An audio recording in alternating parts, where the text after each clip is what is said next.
আসসালামু আলাইকুম।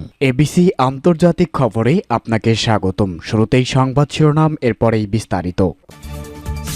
পুরো পৃথিবী জুড়ে বাজছে তৃতীয় বিশ্বযুদ্ধের দামামা, আর এরই মধ্যেই আমাদের হাতে এসে পৌঁছেছে গুরুত্বপূর্ণ আন্তর্জাতিক সংবাদ। শুরুতেই শিরোনাম, সিরিয়ায় আরেক দেশের বিমান হামলা। পরেই জানাবো চাপ প্রয়োগের নীতি বাদ দিন, E3-র প্রতি ইরানের আহ্বান।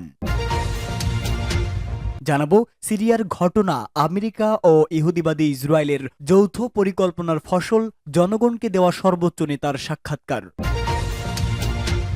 এদিকে সিরিয়ার অন্তর্বর্তী প্রধানমন্ত্রী হিসেবে নিয়োগ পেল মোহাম্মদ আলী বশির, 4 মাসের জন্য দায়িত্ব। এবং সর্বশেষ জানাবো কয়েক ডজন পরমাণু অস্ত্রের মজুদ গড়ে তুলেছে লুকাশেঙ্কো সরকার, জানিয়েছে বেলারুশ। এতক্ষণ শুনছিলেন সংবাদ শিরোনাম, এবারে বিস্তারিত। তবে তার আগে প্রতিদিনের আপডেট আন্তর্জাতিক সংবাদ সবার আগে পেতে ভিডিওটিতে একটি লাইক দিয়ে চ্যানেলটি সাবস্ক্রাইব করার অনুরোধ রইল। সিরিয়ায় বাশার আল আসাদ সরকারের পতনের পর সামরিক স্থাপনা ও সরঞ্জাম লক্ষ্য করে ব্যাপক বিমান হামলা চালাচ্ছে ইসরায়েল ও যুক্তরাষ্ট্র। এর মধ্যে তুরস্ক দেশটিতে বিমান হামলা চালালো। সিরিয়ার উত্তরাঞ্চলে মানবিজে অবস্থিত তিশরিন বাঁধকে লক্ষ্য করে হামলা চালায় তুরস্ক। এই হামলা হয় সিরিয়ায় কুর্দি গণতান্ত্রিক বাহিনী SDF বরাতে মেহর নিউজ এ খবর প্রকাশ করেছে। তুরস্কের সীমান্ত থেকে 80 কিলোমিটার দূরে তিশরি বাঁধ অবস্থিত। এটি বিদ্যুৎ উৎপাদনের জন্য নির্মিত। বিমান হামলার পর সিরিয়ার উত্তর পূর্বের অনেক এলাকা বিদ্যুৎ বিচ্ছিন্ন হয়ে যায়। এতে সেখানকার মানুষ ব্যাপক দুর্ভোগে পড়েছে। তুরস্কের এ ধরনের হস্তক্ষেপে ক্ষুব্ধ বাসিন্দারা। এদিকে গত 48 ঘন্টায় দেশটিতে 500 বারের বেশি হামলা চালিয়েছে ইসরায়েলি বাহিনী। আসাদ সরকারের বাহিনীকে মেরুদণ্ডহীন করে ফেলতে এই হামলা চালিয়ে যাচ্ছে তারা। মার্কিন সংবাদ মাধ্যম CNN-এর এক প্রতিবেদনে এই তথ্য জানানো হয়েছে। ইসরায়েলি বাহিনী জানিয়েছে গত দুদিনে তারা দেশজুড়ে প্রায় 500 হামলা চালিয়েছে। এতে দেশটির কৌশলগত অস্ত্র মজুত কেন্দ্রের নিশানা করা হয়েছে। ইসরায়েলের প্রতিরক্ষা মন্ত্রী ইসরায়েল কাজ বলেন, সিরিয়া নৌবাহিনীর উপর হামলা চালিয়ে ইসরায়েলি বাহিনী রাতভর এই হামলায় ব্যাপক সফলতা পাওয়ার দাবি করেছেন তিনি। এর আগে ইসরায়েলের প্রধানমন্ত্রী বেনিয়ামিন নেতানিয়াহু বাশার আল আসাদের পতনকে স্বাগত জানিয়েছেন। তিনি এটিকে নতুন এবং নাটকীয় অধ্যায় বলে উল্লেখ করেছেন। চাপ প্রয়োগের নীতি বাদ দিন, JCPO চাপ প্রয়োগের নীতি বাদ দিন, E3-র প্রতি ইরানের আহ্বান। 2015 সালে সই হওয়া পরমাণু সমঝোতা বাস্তবায়নের ব্যাপারে ইসলামী প্রজাতন্ত্র ইরান জোরালোভাবে সহযোগিতা করছে না বলে পশ্চিমা দেশগুলো যে অভিযোগ তুলেছে তা দৃঢ়ভাবে নাকচ করেছে তেহরান। ইউরোপের 3 দেশ ব্রিটেন, ফ্রান্স এবং জার্মানির অভিযোগকে বিবেকহীন এবং কপট বলে উল্লেখ করেছেন জাতিসংঘে নিযুক্ত ইরানের স্থায়ী প্রতিনিধি আমির সঈদ ইরাভানি। E3-র প্রতি আহ্বান জানিয়ে তিনি বলেন, আপনারা ইরানের উপর চাপ প্রয়োগের পদক্ষেপ বন্ধ করুন এবং এই সমঝোতা পুনর্জীবনের প্রচেষ্টা চালান। জাতিসংঘ নিরাপত্তা পরিষদ এবং বিশ্ব সংস্থার মহাসচিব অ্যান্তোনিও গুতারেসকে লেখা এক চিঠিতে ইরাভানি একথা বলেন। এই চিঠিতে মূলত ফ্রান্স, জার্মানির এবং ব্রিটেনের একটি যৌথ বিবৃতির প্রতিক্রিয়া, যেখানে তারা ইরানকে 2015 সালে পরমাণু চুক্তি এবং নিরাপত্তা পরিষদে পাশ হওয়া 271 নম্বর প্রস্তাব বাস্তবায়নের প্রতিশ্রুতি পালনে ব্যর্থ হওয়ার জন্য অভিযুক্ত করেছে। ইরাভানি তার চিঠিতে জোর দিয়ে বলেন, E3 যে বিবৃতি দিয়েছে তাতে 2018 সালে পরমাণু সমঝোতা থেকে আমেরিকা প্রত্যাহারের প্রেক্ষাপট এবং নিজেদের প্রতিশ্রুতি পূরণে E3-র ব্যর্থতাকে উপেক্ষা করা হয়েছে। সিরিয়ার ঘটনা, আমেরিকা ও ইহুদিবাদী ইসরায়েলের যৌথ পরিকল্পনার ফসল, জনগণকে দেওয়া সর্বোচ্চ নেতার সাক্ষাৎ। ইরানের সর্বোচ্চ নেতা বলেন, সিরিয়ার সাম্প্রতিক ঘটনাবলী মূল ষড়যন্ত্রকারী এবং চক্রান্তকারী মূল হোতা হল ইসরায়েল ও তার চরম দোসর জো বাইডেন প্রশাসন। চক্রান্তের প্রধান কমান্ড রুম আমেরিকা ও ইহুদিবাদী ইসরায়েলে রয়েছে। এসব ঘটনা নিয়ন্ত্রণের চাবিকাঠি যে তাদের হাতে সে সম্পর্কে আমাদের কাছে প্রমাণ রয়েছে। সব প্রমাণ নিয়ে সন্দেহের কোনো অবকাশ নেই। তাসনিম নিউজ এজেন্সি জানিয়েছে, ইমাম খামেনি হোসাইনিয়ায় ইসলামী ইরানের সর্বোচ্চ নেতা আয়াতুল্লাহ উজামা খামেনির সঙ্গে দেশের বিভিন্ন স্তরের হাজার হাজার মানুষ সাক্ষাৎ করেছেন।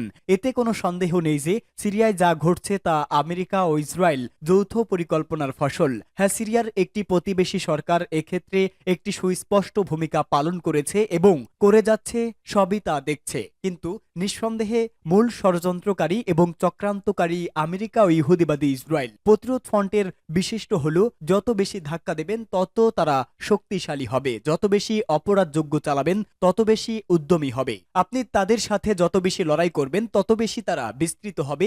আমি আপনাদের বলতে চাই, মহান আল্লাহর ইচ্ছায় প্রতিরোধ ফ্রন্টের পরিধি গোটা পশ্চিম এশিয়া অঞ্চলকে আগের চেয়ে বেশি অষ্টেপৃষ্ঠ বেঁধে ফেলবে। এই পুরো অঞ্চলে প্রতিরোধ ফ্রন্ট আগের চেয়েও অনেক বেশি শক্তিশালী হবে। প্রতিরোধ ফ্রন্টের অর্থ সম্পর্কে যারা বিন্দুমাত্র ধারণা নেই তারা মনে মনে ভাবে যখন প্রতিরোধ ফ্রন্ট দুর্বল হয়ে পড়েছে তখন ইসলামী ইরানও দুর্বল হয়ে পড়বে। আমি আপনাদের দৃঢ়তার সঙ্গে জানাতে চাই, সর্বশক্তিমান আল্লাহর ইচ্ছায় ইরান অনেক শক্তিশালী এবং সামনের দিকে আরো বেশি শক্তিশালী হবে ইনশাআল্লাহ। সিরিয়ার অন্তর্বর্তী প্রধানমন্ত্রী হিসাবে নিয়োগ পেলেন মোহাম্মদ আল বশির, ৪ মাসের জন্য দায়িত্ব। সিরিয়ার সাবেক প্রেসিডেন্ট বাশার আল আসাদের পতনের পর দেশটির অন্তর্বর্তী সরকারের প্রধানমন্ত্রী হিসাবে নিয়োগ পেয়েছেন মোহাম্মদ আল বশির। তিনি ২০২৫ সালের ১ মার্চ পর্যন্ত ৪ মাস সিরিয়ার প্রধানমন্ত্রীর দায়িত্বে থাকবেন। আসাদ সরকারের পতনের পর গোলান মালভূমির বাফার জোনে নিজেদের নিয়ন্ত্রণ প্রতিষ্ঠা করছে ইহুদিবাদী ইসরায়েল। এছাড়া তারা দেশটির বিভিন্ন অঞ্চলে হামলা চালিয়ে সিরিয়ার সামরিক সক্ষমতা প্রায় ৮০ ভাগ ধ্বংস করেছে। এই পরিস্থিতির মধ্যে গতকাল সিরিয়ার রাষ্ট্রায়ত্ত টেলিভিশনে দেওয়া এক ভাষণে দেশটির অন্তর্বর্তী সরকারের প্রধানমন্ত্রীর দায়িত্ব নেওয়ার ঘোষণা দিয়েছেন বশির নিজেই। তিনি বলেন, বাশার আসাদ সরকারকে উৎখাত করা বিদ্রোহী গোষ্ঠী হায়াতে তাহরির শামস বা এসটিএস এর সঙ্গে ঘনিষ্ঠ বশির ইদলিবের বিদ্রোহী প্রশাসনের দায়িত্ব চলেছিল।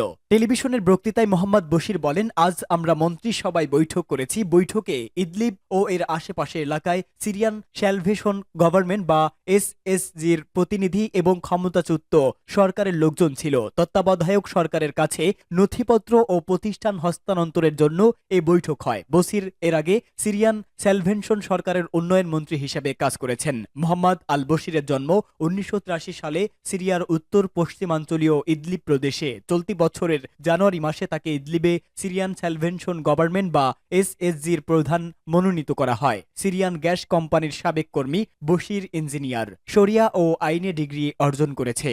কয়েক ডজন পরমাণু অস্ত্রের মজুদ গড়ে তুলেছে লুকাশেঙ্কো সরকার, জানিয়েছে বেলারুশ। বেলারুশের প্রেসিডেন্ট আলেকজান্ডার লুকাশেঙ্কো শত্রুদের প্রতি হুঁশিয়ারি উচ্চারণ করে বলেছেন, মিনেস্কের অস্ত্র ভাণ্ডারে মিত্র রাশিয়ার দেওয়া কয়েক ডজন পরমাণু ওয়ারহেড মজুদ রয়েছে। গতকাল লুকাশেঙ্কো এই তথ্য প্রকাশ করেন। তিনি হুঁশিয়ারি উচ্চারণ করে বলেন, বেলারুশ যদি হামলার শিকার হয় তাহলে তার দেশের সামরিক বাহিনী এসব পরমাণু অস্ত্র ব্যবহার করবে। তবে তিনি এও বলেছেন, পরমাণু অস্ত্র ব্যবহারের বিষয়ে একটি বিশাল দায়িত্বশীলতা রয়েছে।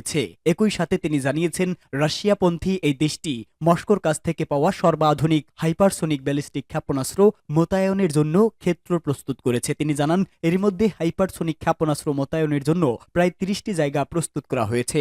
আলেকজান্ডার লুকাশেঙ্কো বলেন, ওয়ারসোনিক ক্ষেপণাস্ত্র ব্যবহার এমন জায়গায় মোতায়েন করা হচ্ছে যার সম্ভাব্যত লক্ষ্যবস্তুর অনেক কাছাকাছি। তিনি শত্রুদের সতর্ক করে বলেন, কেউ যদি বেলারুশের বিরুদ্ধে হামলা চালাতে চায় তাহলে সামরিক বাহিনী খুব দ্রুততার সাথে তার জবাব দেবে। একই সাথে তিনি বলেন, আমাদের হাতে যদি ওয়ারেসনিকের মতো ক্ষেপণাস্ত্র ব্যবস্থা থাকে তাহলে যে কোনো দেশ আমাদের বিরুদ্ধে হামলা চালানোর ব্যাপারে ভাববে। এরপরেও যদি কেউ হামলা চালায় তাহলে তার জবাব হবে খুবই ভয়ঙ্কর। ওয়ারেসনিক ক্ষেপণাস্ত্র প্রতিহত করার মতো ব্যবস্থা এখনো পর্যন্ত কারো হাতে নেই বলে দাবি করেন তিনি।